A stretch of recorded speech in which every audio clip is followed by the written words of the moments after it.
humanists of our time. The modern, unbelieving secularists and humanists of our time.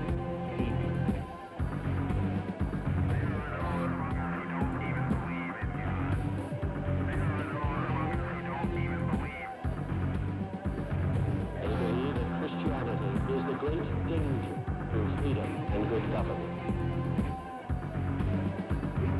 People who reject the very word of God, people who reject the very word of God, people who reject the very word of God. Welcome to Freethinking 101, brought to you by the Rationalist Society of St. Louis. This show will challenge you to examine your beliefs, your values, your judgments, your mindset, your biases and prejudices, your religion, your philosophy, your instincts. In short, to examine the recesses of your mind and defend the cobwebs you store in that belfry. I'm Barbara Hamill Stocker, Vice President of the Rationalist Society of St. Louis. Our guest today is Walter Hoops, the oldest member of the Rationalist Society. He recently celebrated his 87th birthday by joining the pro-choice march in Washington, D.C. Walter is the author of Our Rationalist Heritage, We Honor, and countless other smaller articles. He is a former officer of the Freie Gemeinde, present secretary of the Rationalist Society of St. Louis, former editor of the American Rationalist, and manager of St. Clair Book Service. Today, we will explore the free thought movement in this century with a man who has been intimately involved with it throughout his lifetime. Let me introduce Walter Hoops. Oh, Walter, you were born in Germany just after the turn of the century. Can you tell us something about your earlier years in Germany and your upbringing? Well, I was born in 1902 when Germany was still under the rule of the Kaiser and his Hohenzollern dynasty. And of course, as far as religion was concerned, there was no separation of church and state. You were automatically supposed to be a member of a church. If you lived in northern Germany, you were probably Protestant, Lutheran Protestant. In the southern part of Germany, you were just Catholic. And everybody paid a church tax. It was a small amount, but it was deducted from your paycheck, and that paid for the expenses of the church, whether you went there or whether you didn't go there. Now, many of the members of the working class of the Socialist Party at that time, they felt like that they did not want to pay those church taxes. But you had to go to a judge at a certain time in the morning, and that meant that you probably had to lose a whole day's wages to declare your intention of leaving the church.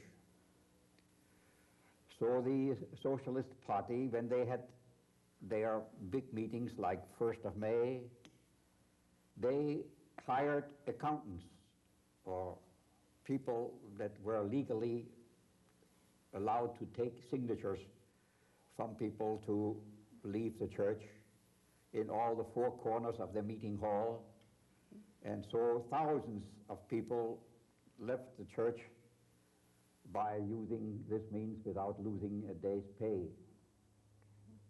We organized these things later on a real big scale, and sometimes we had 3,000 to 4,000 people in one day leaving the church, and so avoiding paying church taxes.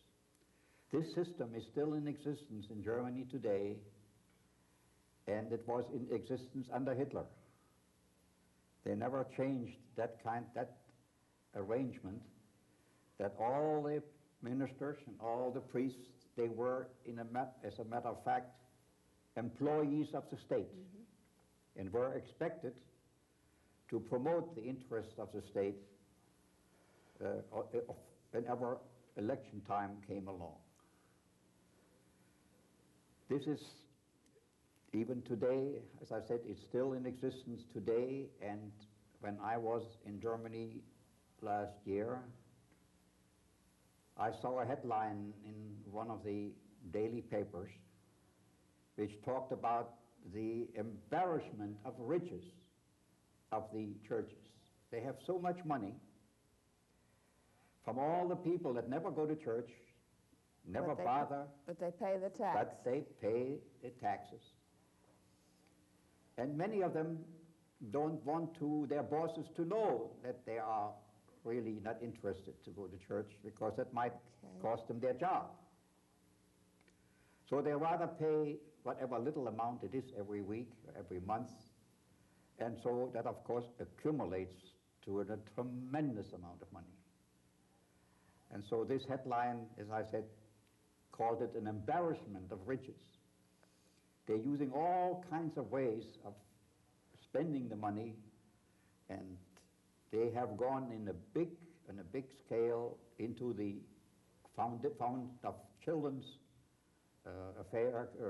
places to take care of youngsters when the mother and the father are working and so on. And they have the most gorgeous. The churches are empty, practically. But the money is coming in regardless of this. Okay.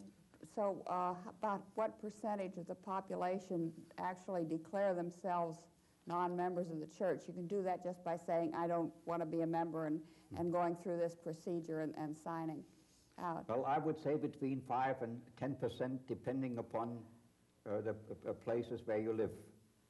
In places where the workers' parties, like the Socialist Party, are strong, the percentage is much higher. Okay. While in other places in southern Germany, in Bavaria, the percentage, I think, is rather small. But very few are actual church goers. There are, I mean, as I say, the churches are empty.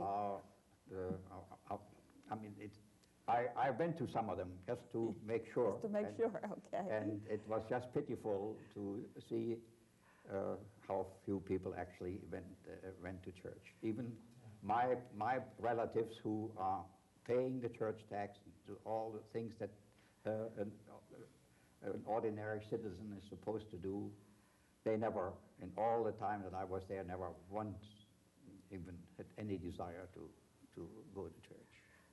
Walter, as a young man, what were the conditions that led to your decision to come to the United States? Well, in my case, I think I had a pretty good deal. Okay. See, because my company that I worked for in Germany, they opened a branch in New York, in America. So I had a job the minute I came to this country. I was making $28 a week, which was at that time not bad. But I had a job right away. I mean, there was no difficulty that many immigrants had to deal with when they come to this country. You know. But the first job, I mean, I knew about the conditions of the freethought movement in America, because I had been an active member in the freethought movement in Germany. And we kept a pretty good connection with our German groups here in America. And we knew that there was a Freie Gemeinde, as you mentioned before, a movement here. And one of the first jobs that I got from the friends that I met in New York was what one of the leaders used, those big words, and I never have forgotten them. He said I should resurrect the, whatever other words he used now, for the society that had gone under in New York. See, the larger the cities, the more difficult it is to keep an organization like that going.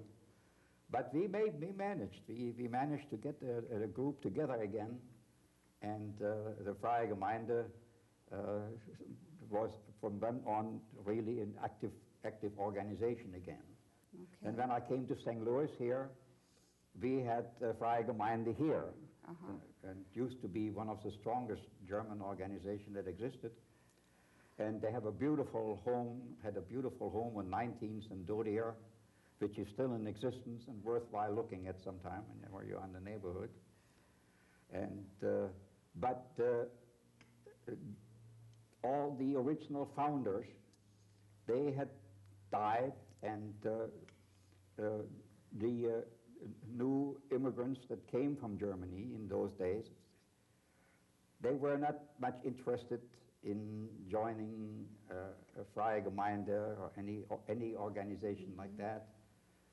They came here mainly because they were promised $5 a day by Henry Ford. I've seen the letters, and they wanted to just make more money. They were just for economic reasons here. The only other people that came were people that played soccer, because the Germans are great soccer players. But Freie Gemeinde, no. So the Freie Gemeinde was in fairly bad shape, and I already joined it. And we kept it going for a while, but it finally, we gave it up in 1956. 1956. Well, Yeah. that was a pretty good lifetime Yes. of then, but it was strictly the German It was started in population. 1812, no, 1832, in St. Charles. And it was called Die Lichtfreunde, the Friends of the Light. That was the time when St. Charles was supposed to be the big city on the Mississippi, before St. Louis became important. And when they realized that St. Louis was becoming the metropolis, they moved from St. Charles, the society, and started the society here in St. Louis. And until, as I said, 1856, that was over 100, almost 150 years that they were in existence. Yeah. Did the German groups work with some of the other free thought groups that were in existence or forming? What about some of the other groups? Oh, yeah, we had a national organization with groups in Milwaukee, in the New York group that I mentioned before, and Philadelphia, and other, I think there were even some in Cincinnati or some other cities where there was a good German population to draw from. There was a liberal tradition within the old German movement, because they came as a result of the 1848 revolution in Germany. They had to run away when the revolution was defeated. They had to flee. And then later on, another group came in 1890s. When Bismarck promulgated the anti-socialist laws. Somebody had tried to assassinate him, and he used that occasion to suppress the labor movement, because of they were getting more and more votes every time, every election, and he thought there was a chance to get rid of that danger. And so he promulgated these anti-socialist laws. So many of those people that would have been arrested, they decided to rather flee and come to America. That's understandable. Right. They had these two great movements. I mean, they came together, and they kept the liberal and free thought movement going here pretty strong. But as I said, all the immigrants that came later, after the First World War, they were mainly interested to make a better life here. And we got very few members from them. Okay, not the activist types. Not the activist type, Okay. right. Oh, what about the Rationalist Society? How did you become involved with that? Now, that organization is 41 years old now. Yeah, right. So you were in on the beginnings of that, too. Yes. Oh, well, not in the very beginning, but I heard about it. I mean, in Germany, we don't use the word rationalist very much. That's a strange word for most Germans. We just call them free thinkers, free thought. So I never heard about the Rationalist Society for a long time, until one of our members of the socialist organization here in St. Louis told me about it. Sam Hill, a real old-timer, a wonderful guy. And he invited me, and that's when I met the group that Eldon Scholl had started a number of years before. And, well, I think we have been together ever since. Okay. Now that group was fairly large at one time, too. Well, I think we had a quite, I would say, close to 100 members at that time. That's pretty good. And what activities did you do back then? Well, we first of all, we published a magazine which took a lot of energy and time, and we organized then all the other groups, free thought rationalist groups. There were one nucleus of the among the Czech organizations here. They were pretty radical as far as religion was concerned, because they had been under the oppression of the Austrian Empire, a real Catholic outfit. And so they had groups in various cities. Then the German Freie Gemeinde, they had groups in various cities. And then there were some others that had sprung up here in America. And so we had a wonderful Rationalist Federation, I think we called it, for many, many years, and had wonderful national conventions, and as I said, published our magazine, The American Rationalist, of which I was a member for a while. I mean, an editor, I mean, for a while. And still going strong, too. I know you still write articles in it. Oh, yeah, we still do. Walter, things kind of slowed down there for a while. Membership declined, and the groups weren't as strong as they once were. What do you attribute that type of thing to? Just lack of activism with people, or? Well, it's hard to put your on to determine what happened. I think the prosperity of people, that all the energy that most people have to use to stay alive, to stay above the poverty line, and after the time they just don't feel like that they find the time to think and to read and study and think a little about the problems, and here, of course, we have a separation of church and state, so that argument that brought that many people to us, in Germany and in Europe all over, that didn't exist here. So the idea of contributing a forced contribution to a church doesn't exist here. Yeah, that's true. So they don't. If they don't go, they just don't pay. So there was no.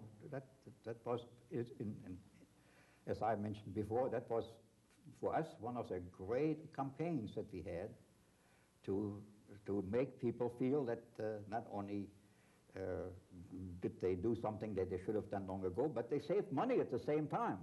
You see, Right. Well, today, the churches are becoming more active politically, and the fundamentalists are taking a stand on issues. Do you think that is causing people to turn back towards rationalism and free thought, and that this will gain strength again? Well, we certainly should work on it, because many people resent this kind of attitudes and activity of some of the churches today, and also this the promotion of the anti-abortion people, that is to a large extent financed by the Catholic Church mainly and some other churches. I think that should bring people to think that somehow we have to organize and fight it, because singly they just won't be able to do it. Right? Mm-hmm. We had a wonderful campaign there in Washington just a short time ago, and last week I went to Jefferson City and talked to a number of our legislators, and very bluntly told them that if they don't come, we are not going to work for them. Not only that, I told one of them point blank, I said, if you vote for this, I'm going to work against you. Mm-hmm. And I said, I'm an old campaigner, I know how to do it. Oh, he was not very pleased. He was not very pleased about that. Well, Missouri is heavily involved in trying to prohibit abortion. And if Roe versus Wade is overturned at all or severely restricted, I suspect Missouri might very well be front and center in passing these new laws. Oh, yeah. And there's going to be a lot of people that aren't very happy about it, too. Mm-hmm. So either way, it's not going to be the end of it. No, it won't. But,